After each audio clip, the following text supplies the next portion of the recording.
It's the 7th of July, 2015, and this is episode 228. This show is intended for informational and educational purposes only.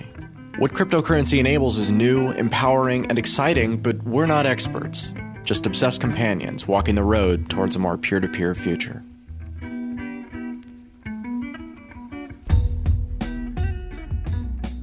Hello and welcome everyone. This is Andreas Antonopoulos, and here on Let's Talk Bitcoin today we have a very special guest. About a year and a half ago, I had my first interview with Adam Back, and many things have happened since then. At the time, we talked about some very futuristic technologies, including a concept of sidechains, and since that time, Adam co-founded Blockstream, a company that is implementing sidechains among a slew of other incredible innovations and very interesting technologies on the blockchain.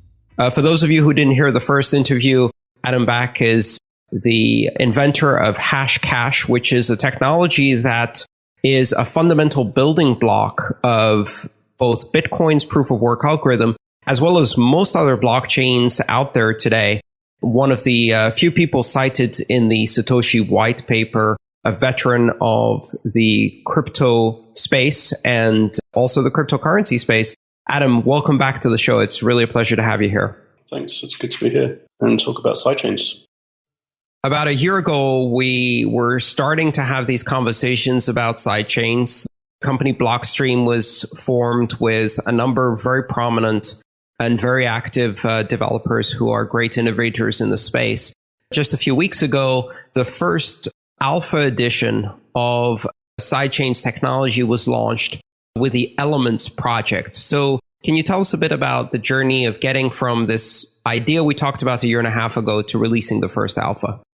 There was a kind of sequence that people go through when they get interested in Bitcoin and they want to use their inventiveness to find ways to improve it or to extend it. And as they go through that process, they start to realize that it's actually quite difficult to modify Bitcoin for a very good reason, which is that, this oft-used analogy that it's like modifying the flight control software of a super jumbo in mid-flight with hundreds of passengers on board, except that this one has $3 to $4 billion on board, and people will be very upset if you break it. So all changes to Bitcoin are kind of very heavily vetted, very carefully analyzed, and tend to be incremental and defensive in the way that they're constructed. So there is quite a lot of active development going on in Bitcoin, and some interesting new features come in, but it's difficult to do the more kind of sweeping, wide-ranging changes within Bitcoin itself. So that kind of backdrop led to the discussion about, well, how could we overcome this issue so that Bitcoin could innovate faster and people could try different bits of technology in kind of isolated sandboxes or in an isolated subnetwork, basically. And that's what a sidechain is. It's interesting that you frame it in the context of accelerating innovation and development. And when we originally talked about this idea, you talked about branching features out into sidechains for experimental purposes. And yet a lot of people who first are acquainted with sidechains assume that it's really about empowering altcoins or altchains and linking those to Bitcoin rather than helping the innovation of Bitcoin itself.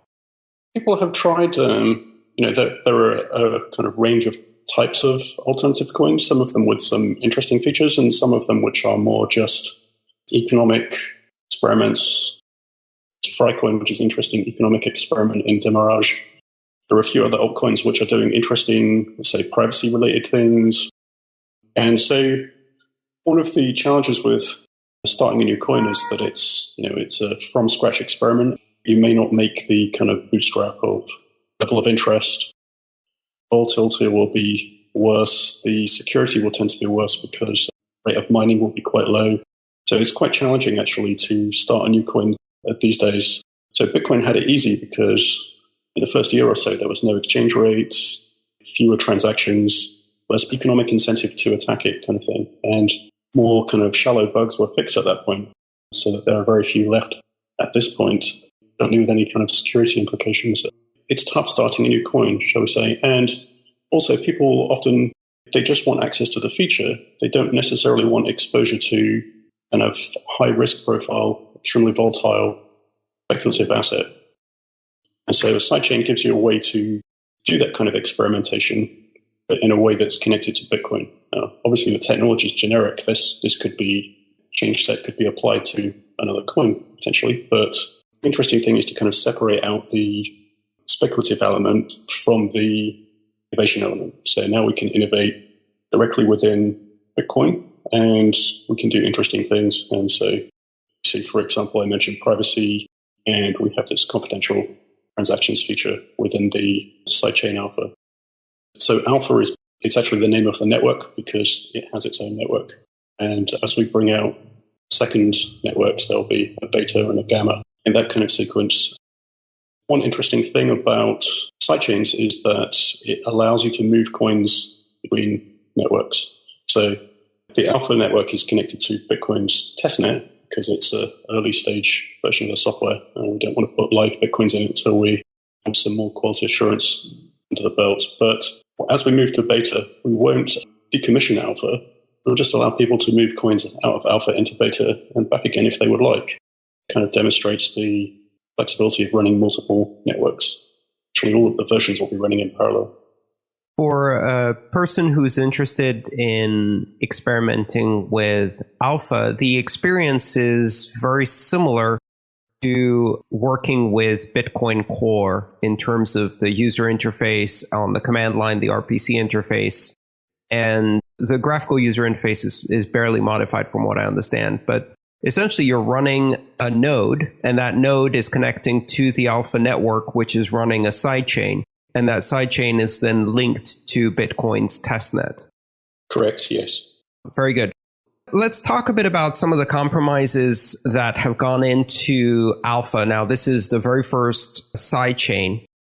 People can use it today to start experimenting. And before we go into the specific features that people can experiment with, can you talk about some of the compromises that have gone into the alpha chain in terms of, for example, two-way pegs, and the need for a change in Bitcoin to support sidechains?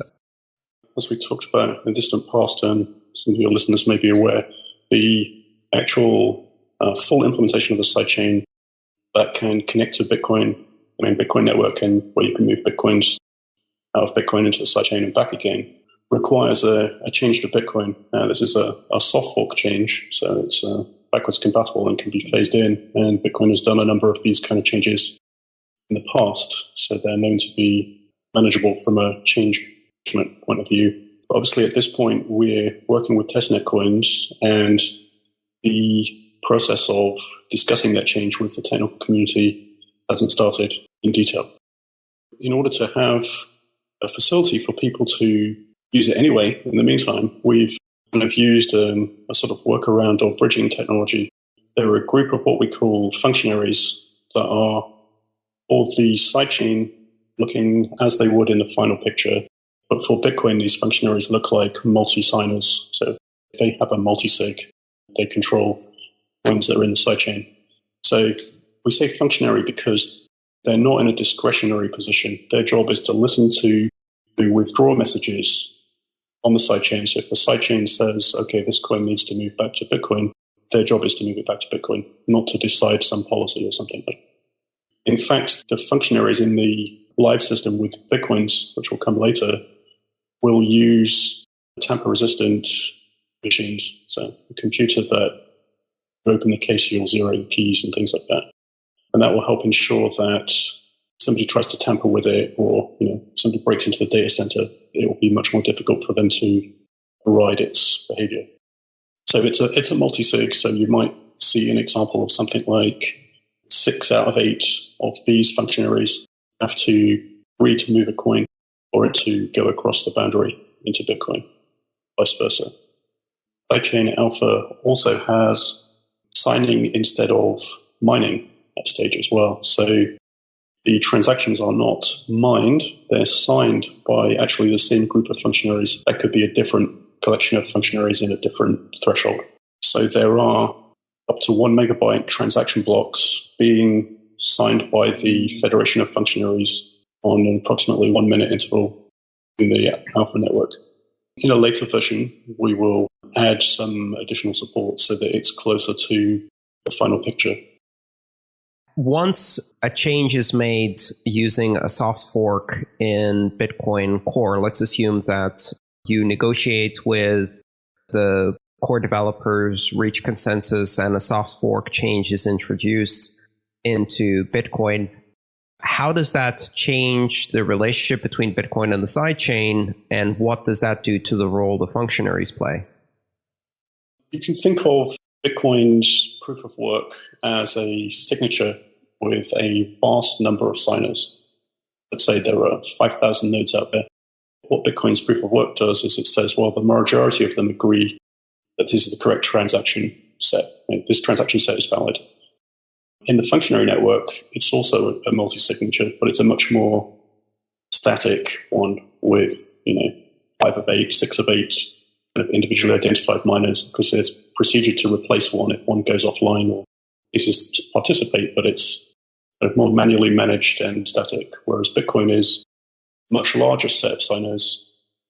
They're signing via their proof of work, and there's no permission or identification or enrollment to participate in this signing. You just show up and you start mining. So it's basically permissionless, massive distributed, multiple signature, big multi-sig. What would happen is the functionaries with their static constrained signing possibilities would be replaced by the Bitcoin security model, the big multiple signature constituted of all the miners. And in the Sidechains paper, we refer to this as a dynamic membership multi-party signature as an alternative way to describe the proof of work and the effect that it provides. It has a number of interesting properties because it's decentralized. It's very difficult to see any kind of policy abuse because there are so many people that will randomly win the next block and their preferences will be set. So one individual participant's preferences don't have sway over the system. Just for those who are more technically inclined, maybe we could add a tiny bit of detail about the soft fork change. I'm not sure if I understand it correctly, but my understanding is that it involves introducing a new operand in the scripting language that allows for SPV proofs from the sidechain to be used to unlock outputs in Bitcoin. I don't know if that's a good description, but if you could give us a good description of what it involves. That description is fine. And in fact, it's almost... The Bitcoin scripting language is a programming language in its own right. And so it's almost but not quite possible to use the Bitcoin scripting system to write a program that could receive the proofs from a sidechain. But there are various disabled opcodes and restrictions. I think some opcodes were disabled in the past because their security was unknown. One opcode was found to have a defect. So somebody, maybe it was Satoshi, went and disabled a bunch of them just to be on the safe side. And so we lost some flexibility there. It's relatively close to being able to implement it directly, but for efficiency and to overcome that fact, we could make an opcode that is kind of specialized to accept these proofs. The proof on a sidechain, coming from a sidechain, is basically that the sidechain asserts by the proof of work on the sidechain that this transfer back to Bitcoin is valid and authorized from its point of view. So the full kind of proof of work chain is quite long because you've got, a new block coming out every 10 minutes. But there's a particular mechanism involving skip lists to make a so-called compact SPV proof. A more efficient way to do it would be to make an opcode or scripting facilities that can validate one of those. They are not tiny, but sort of 1 to 10 kilobyte range. The idea with the compact SPV proofs is actually they are kind of a mechanism of last resort, which is to say, let's say there are people actively using a sidechain because it has some particular feature they want, let's say issued assets or confidential transactions or something.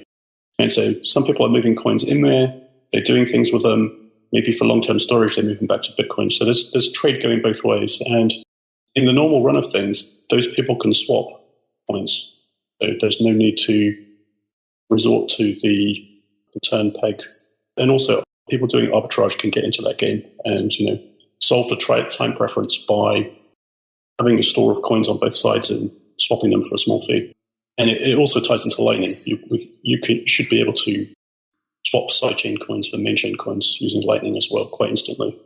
So essentially the peg between the two chains acts as a payment channel where you only need to use the compact SPV proof to effectively settle the channel and close it, but all of the intermediate trades could be happening through arbitrage or swapping coins outside of this mechanism. Yes. I mean, for efficiency, it will be cheaper, in fact. So there's a win-win opportunity for some doing arbitrage. So it's take a bit of capital, $1,000, $100,000, coins on each side, and sit there and market make that situation and take a small fee.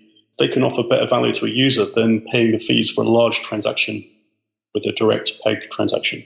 But the arbitrager himself, if there's currently a net inflow to the sidechain, he's going to run out of coins on one side. And so what he can do to replenish his store of coins is to exercise the peg himself to rebalance his funds. So he has $100,000 on each side, and he's used up all of them, and they've gone to the other side, and there's nobody else with the that size of order in there to swap them back, but he can just move them back as one lump to rebalance his arbitrage funds.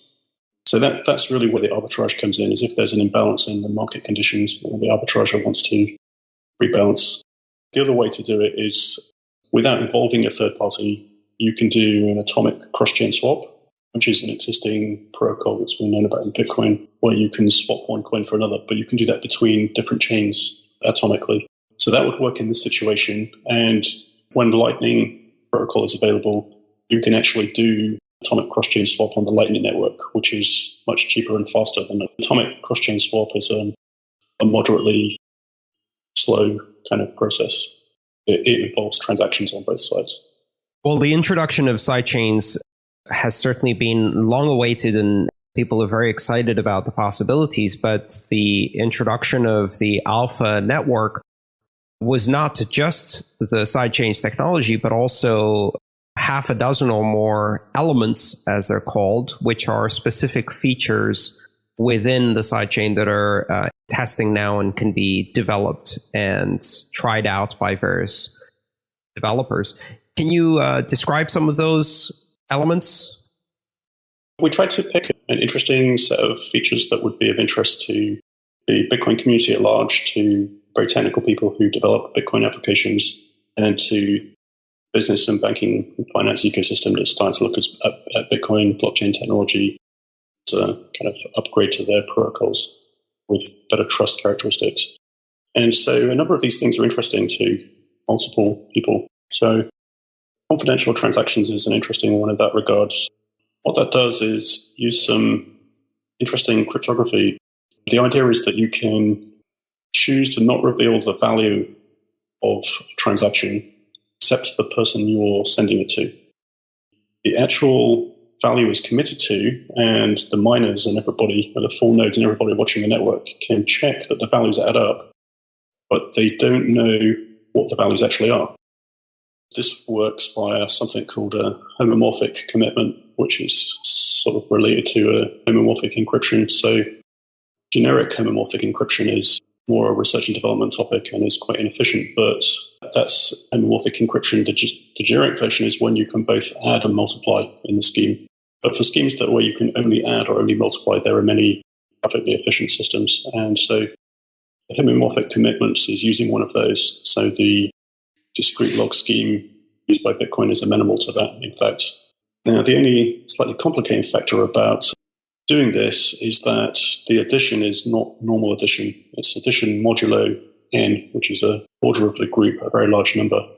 So the problem that arises is somebody can, if they start out with 5 coins, they could change that into a transaction where they have 10 coins and minus 5 coins. And if you can't observe them, you won't know that this minus 5 has been hidden, stashed somewhere, which is not spendable, but they'll have created 5 coins that they didn't own. So the more complicated thing is how to prevent that. And how you prevent that is with zero-knowledge range proof. Proves that the number doesn't wrap around. That's working in the sidechain with Greg Maxwell and Peter Wool. Optimized it quite a bit. There was an original proposal going back to 2013 on the Bitcoin talk forum that I had posted. And Greg has invented some generalizations of some of the crypto that make it even more efficient. So it has interesting applications. We have the situation where some people in Bitcoin companies are being paid in Bitcoin. And, if they go to buy a cup of coffee, it might reveal their paycheck, the person selling the coffee, for example. And this would solve that kind of problem. One of the exciting things about confidential transactions, from my perspective, is that it demonstrates the level of research and invention going on in this space. Bitcoin, by bringing all of these economic incentives to bear, has created an environment where some of the frontiers of cryptography are being aggressively pushed forward. At first glance, the confidential transactions is an amazing application, but if you dig into it and read some of the details, then you find that some really, really novel stuff has been invented from scratch by yourself and Greg Maxwell, Peter Wool, and others to make this happen. It's really an exciting development.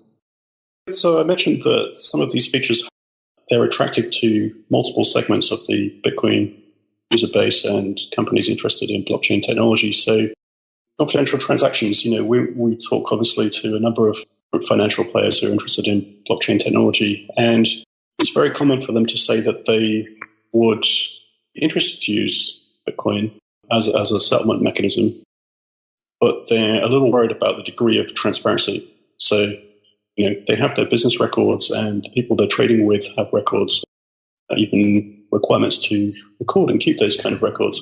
But in a proprietary trading desk, for example, they don't want to expose their positions to the world or tell the world how much they're trading in something, because people can then play against them and affect their profitability in that trading. And so confidential transactions addresses a problem for them as well.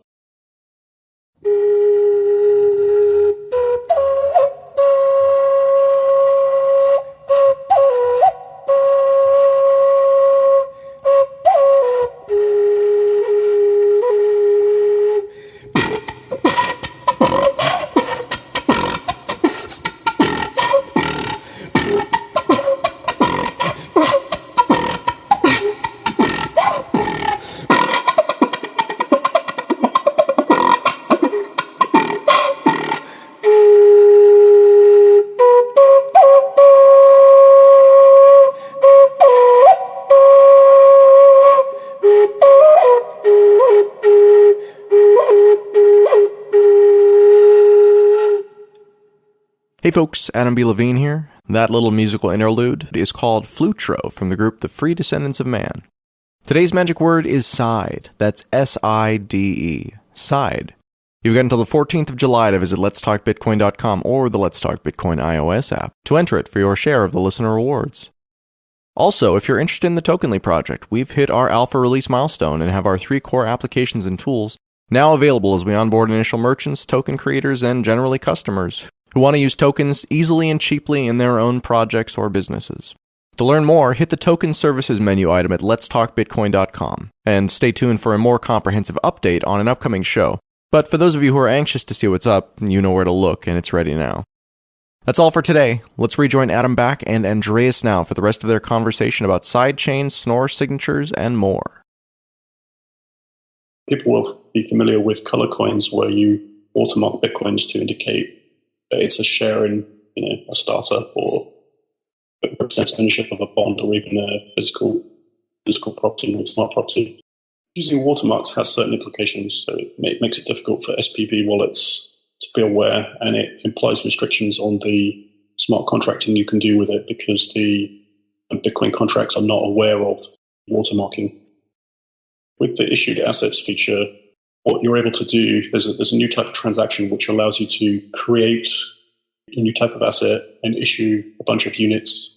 There's no mining or supply curve going on, but you're the definitional owner of these assets and you're issuing them. So if it was a startup, you've done a stock issue and now you're selling some of them to an investor. Use them for a range of things. The sidechain blockchain is aware of them. So they're tracked as a separate type, and there are new rules that say that all of the transactions in a block, so they have to add up, but in this case, the number of assets of type 1 have to add up. There's a validation that the assets all balance per type as well as the Bitcoins.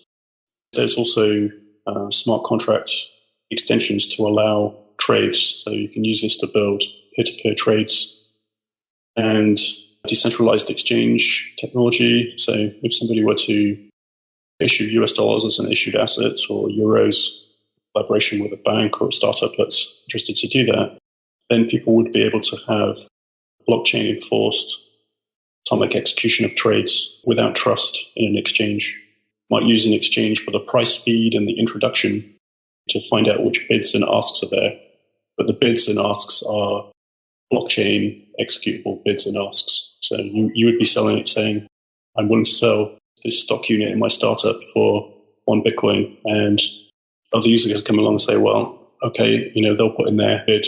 That's your ask. They'll put in their bid. And as long as their bid is higher, somebody can assemble those and send them to the blockchain and they'll get executed. Notice that the people involved with this don't actually have to be online because they can place their limit orders and walk away, and an exchange can trustlessly settle those without being able to take the assets. That has interesting applications. In that particular example you just offered, the exchange can do the order book matching without having custody of the funds. Exactly. That's the key, right? So we've got this long history of people having custodian failure or seizing operations, or people in an exchange business, let's say, failing at reconciliation. So they had some Bitcoins and they had some dollars, but their database got out of sync and they lost track of how many coins they had, and then they had to switch off, and they were basically to some level fractional at that point. So people only got back cents on the dollar, or in the case of Mt. Gox, it's still going, right? In this model, you would have control of your Bitcoins in, let's say, a hardware wallet, Trezor or something, and you might, with the sidechain support there, also have your US dollar balance issued by somebody in the same environment, and you could trade in such a way that the custody of your coins and your dollars never leaves your device, basically. So there's no network hacking exposure even without hardware wallet. Obviously, with issued assets, there's always the issuer risk, but that issuer risk doesn't have to be an online risk. And many of the failures have been online risks. Somebody hacking something, bypassing some control, whether that's an insider or an outsider. One of the other elements that certainly caught my eye is Schnorr signature validation. Multisig has obviously had a very large impact on Bitcoin in the last 2 years, and its use and complexity and the things that are being built with multisig is growing. What do Schnorr signatures bring to the equation, and why was that project one of the ones chosen to add to Alpha? People have been talking about Schnorr signatures for a couple of years in Bitcoin technical forums, and they have a number of interesting advantages. So one of them is that they're simpler, and as a result of the simplicity, it transpires that you can add together public keys, and that is the public key of the group of these people. Let's say there are 3 people in a multisig. So if we add together their public keys and we add together their signatures of the same message, the addition of the signatures is a valid signature as made by the addition of the public keys. So that kind of interesting property means that we can have a 3 of 3 multisig within the space of a single signature. So they're much more compact multisigs. And actually, since releasing Sidechain Alpha, Peter Will and Greg Maxwell have used one of the new opcodes to build a more generic multisig that's also compact. It uses that effect and a Merkle tree of public keys to get compact MFN multisigs as well, without changing the code base, just by using some of the new opcodes that are present that allow that kind of code to be written. So we can have then a compact multisig, even for potentially large parameters, well beyond 32, for example. So you could have 1,000 of 1,000. It would be the size of a single signature. So not that compact, but still vastly more compact than Bitcoin ECDSA multisigs on MFN. That's a kind of technical advantage. Conserving blockchain space is a good thing. That allows us to get back more scale as we see multisig usage is growing. And so that eats into the transactions per second you can achieve from a given block space. It may not be obvious to the casual user of Bitcoin or even multisig, but a multisig transaction is significantly larger than, let's say, a regular single signer transaction. Goes from maybe 300 to 500 bytes to easily over a kilobyte. And with larger multisigs or lots of inputs, it's not at all unusual to have 2,000 byte transactions, much larger. And so with Schnorr, you could do this in the same space of a single one and at the same time expand the scope to multi-signatures involving thousands of actors. Right. There are trade-offs there. It's the N of N, where you've got 10 of 10 or something, that is optimally efficient.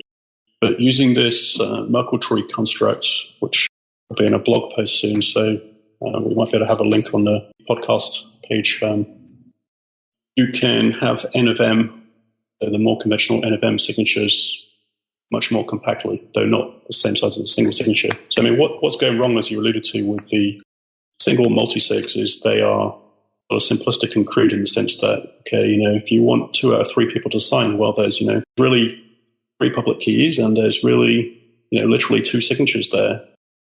It's linearly expanding with the number of signers.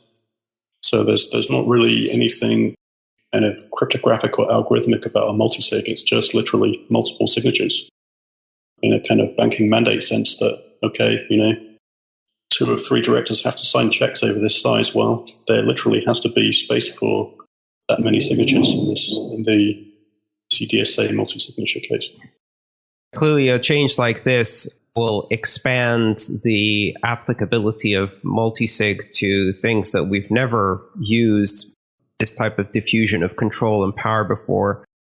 For example, you've used expanded multisig in the functionaries, but you could assume that if you're building a centralized autonomous corporation or you're trying to do shareholder management and voting on the blockchain and you have 10,000 shareholders, now you could theoretically start applying technology like multisig directly to that. Right. So it definitely opens the scope for larger parameter sets to be handled efficiently, and people may have some interesting applications for that.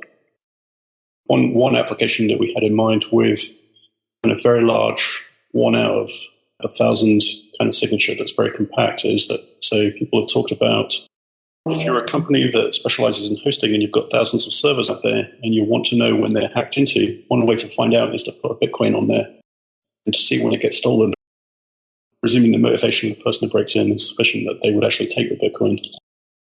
With this kind of one of 1,000, compact 1 of 1,000, you can use the same Bitcoin for all the machines, and if it's taken, you will see which signing key took it without having to have, massive transaction with 32 levels of 32 multi-sigs or something. But yes, voting and those kind of larger participant set scenarios are interesting. There's another feature that's part of Elements that at first glance seems minor, but if you're paying attention to some of the things happening with Lightning and payment channels, it really rises to much greater importance. And that's relative lock time that Mark Friedenbach is working on. Can you describe what that feature does and why it's important?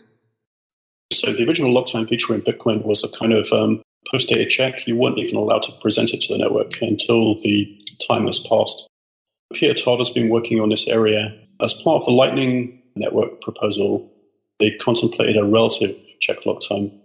So the idea is that they have a transaction, and with the regular lock time, time is already baked into the transaction, and so it's going to expire. Right? So when it's expired, you have to do something with it. Now, with a relative check lock time, the time is relative, so it starts when you take some action. So have a transaction, and when I would like to exercise this time window, I send the transaction to the network, and now the clock starts ticking. So I have a week in which to execute this thing, but I'm busy right now. I can send this token to the network in a month's time, then the week window will start, and I can claim it. So the time is relative to the inclusion of the transaction in a block? Yes, that's the key difference. And this is interesting. So going back to the original micropayment channels that Matt Corallo and Mike Hearn and others worked on, there's a time lock. And when the time lock expires, you have to tear the channel down and do it again, right? So it's kind of ongoing maintenance load on the network of people tearing down and reestablishing channels. It's great once the channel's up because you can send payments one direction along the channel without touching the blockchain. Both parties could wait until the time lock expired and reclaim what they're due and nothing more or nothing less kind of thing. So with the relative check log time, you can keep those channels alive indefinitely. So rather than it being a time limit, it's a usage limit. So if it completely runs out and there's no way to rebalance it, it's only when you've run out that you have to go to the chain, not due to time limits. The relative check log time clause is only triggered, say you were using there's a concept of a payment hub, so in Lightning and other proposals like this. So say you were using that and it went out of business, it went offline, and you had some coins stuck on the transaction. So you can wait a while, and when the network's not too busy, you can start the clock on your reclaim transaction, and then within the time window, you can claim the coins that you're due when this node went offline. It moves the scalability and reduces the amount of on-chain activity to keep a channel alive. Moves that forward. Briefly on Lightning, the other innovation is that the channels are reversible. There's another proposal by Christian Decker, which is kind of similar from academic publication. And the other thing that's going on is that in a conventional micropayment channel, it's point to point. So, I sign up for some video streaming service and I pay per kilobyte or per minute or something, but I'm paying the single party. And what these generalized models do is to build on the idea of having intermediaries who are hubs, so that I can pay you if we share a hub or if the hubs that we're connected to are themselves connected. So you can get routing of payments, micropayments through this kind of network. And the interesting thing is you don't actually have to trust the hub. They can't take your funds. A couple of weeks ago, we had Manuel Arauz from the group that built Streamium, which implements payment channels to do micropayments for streaming video. And they explicitly mentioned that one of the limitations of the current implementation is that you can only do live streaming from from the producer's own system directly to the audience, and payments can only go to the producer of the video, which means that it's limited in scale to the bandwidth that a single producer can afford at their point of production. But if you were able to use hubs and route payments between them, that then allows the possibility of having service providers that act as content delivery networks or caching networks to massively increase the scale of, for example, video streaming out to an audience. Yeah, I mean, I think the high level, most striking difference between micropayment channels and this generalized hub approach of Lightning and the duplex micropayment channels is that it's no longer point to point, it's anyone to anyone routing through a network of hubs. Because those channels are reversible, it can rebalance itself without having to go back to the blockchain to commit more funds, potentially. So there's a possibility to sort of rebalance a channel by paying somebody negative fees to take money on a different channel. The full implications have yet to be seen and see how that works out under network conditions, but there's potential for funds to flow around in a attractive period of time without needing to touch the blockchain. So it offers the opportunity of, it does multiple things. It reduces blockchain demand for blockchain space so we can scale further. It gives instant secure transaction clearing. So unlike this problem that some people are having right now with unconfirmed transactions, where it's difficult to have really high assurance that that's, that you won't accidentally get double spent or maliciously double spent. With Lightning, you don't have that problem. And it uplifts, so it's still trustless, so it uplifts all of the properties you'd expect from Bitcoin of contract support, of direct ownership of your assets, so there's no intermediary that you have to trust, other than this kind of time preference issue that if a hub you're using goes offline, you might have to wait a little bit to claim your coins. One of the applications that I find fascinating where payment channels and specifically Lightning could have enormous impact is the cross-border remittances market, where being able to use something like Bitcoin as payment rails for doing cross-currency foreign remittances into the developing world is quite challenging at the moment. And part of the reason it's challenging is because of the ability to have liquidity on both sides of the transaction. Reversible payment channels seem to offer a very elegant way of not only solving some of those problems, but also doing so in a manner that doesn't have to trust the gateways or cash in, cash out points. Have you seen any discussions about the use of things like Lightning for remittances? I think there are people who are considering that application. And also just the potential for high-scale micropayments, basically. Anybody can pay anybody that's connected to this network at very high scale, small payments for small transaction fees. The amount of space is, it's no longer a broadcast network, right? The information flows only between the parties directly or via hubs. So it's much more like internet routing, subject to mismatched flows limitation, which we'll see. There's, much less in the way of arbitrary limits in throughput and scalability. It's more down to bandwidth. And, if you have high bandwidth, you can send more transactions kind of thing. So you don't have the broadcasting where the whole network has to keep within safe decentralization limits. How fast your link is between me and a hub and you and a hub. You're engaging in an online game that's, doing micropayments for things. That doesn't worry anybody else, right? That only affects the bandwidth between us. Lots of exciting things happening with the first implementation of Sidechains, Sidechain Alpha, and the Elements project. What should we expect to see next? Where do you see this project going? And when do you think we'll start seeing beta and further developments from Blockstream? So we're working on beta already. Can't give an exact timeline because we have a number of things going on, and it's a security product, so we have to focus on getting that right. In terms of work next, so Sidechains provides a number of things. One of them is a generic extension mechanism, and there are a number of people who are interested and have picked up the software and are trying to do things with it. There's a mailing list, there's an ISCG support channel.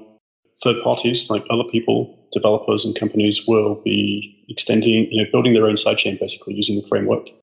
Also, we've had people interested to contribute, to join in and help build new features of the sidechain, help build sidechain beta, basically.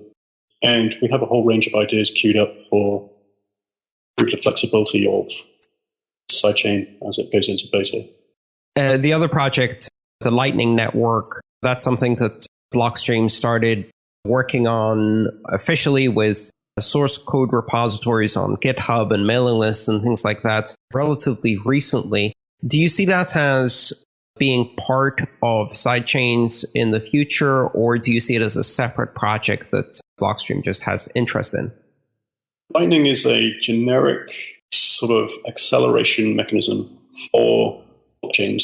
So it can apply to the main Bitcoin chain. So some of the features that we've implemented on the sidechain, such as the relative check lock time and also the robust transaction malleability fix that we didn't go into, the segregated witness constitutes a robust generic fix to transaction malleability. So you need both of those features, check lock time and transaction malleability, to get secure and the most efficient way of doing like Lightning. So those features could be uplifted and added to Bitcoin potentially. The sidechain is built on Bitcoin, so it's a change set on Bitcoin. So parts of it can be pulled out as separate patches and applied to Bitcoin if people are interested to get those features on Bitcoin. So we could see Lightning being built on top of the main Bitcoin chain. We could also see Lightning being built on top of sidechains so that you could, for example, get this kind of scale and fast transaction settlement for also share trades and other kinds of transactions, as well as straight Bitcoin transactions. I think I view it as a key part of Bitcoin reaching very high scale and being attractive to many people and allowing it to reach its full potential. We're very happy for people to come and participate, ask questions, try things out. commit code, join the mailing list, which is kind of technical focused. And there's also a pair of forums for Lightning, as you mentioned. So we're interested to see what people will do with it, applications they can build with the new features. Some of the applications that people have been talking about, just, I don't know if I can name specific projects, but just in terms of the kinds of things people have looking at doing on sidechains. So there are things like zero cache. There are a number of zero cache projects. So there's been some interest to try to make a zero cache sidechain. We've also had interest from people interested in the snark graphic primitive. So there's a possibility to build a sidechain with snark contracts, which means that the chain can validate the contract without seeing the details of the contract. And it's also possible to use a sidechain as a vehicle to do quite different things, like prediction markets or different scripting languages and things like that. So seeing some interest in that. This has been a fascinating discussion. It's great to see all of this innovation happening in the Bitcoin space. And for those of us who are really, really interested in the technology and not just focused on price speculation, this is literally the golden age of Bitcoin. So much exciting stuff happening, so much innovation. Thanks for listening to this episode of Let's Talk Bitcoin. Content for today's show was provided by Andreas and Adam Back. Music for this episode was provided by Jared Rubens and the Free Descendants of Man. This episode was edited by Adam B. Levine. Any questions or comments? Email Adam at letstalkbitcoin.com. See you next time.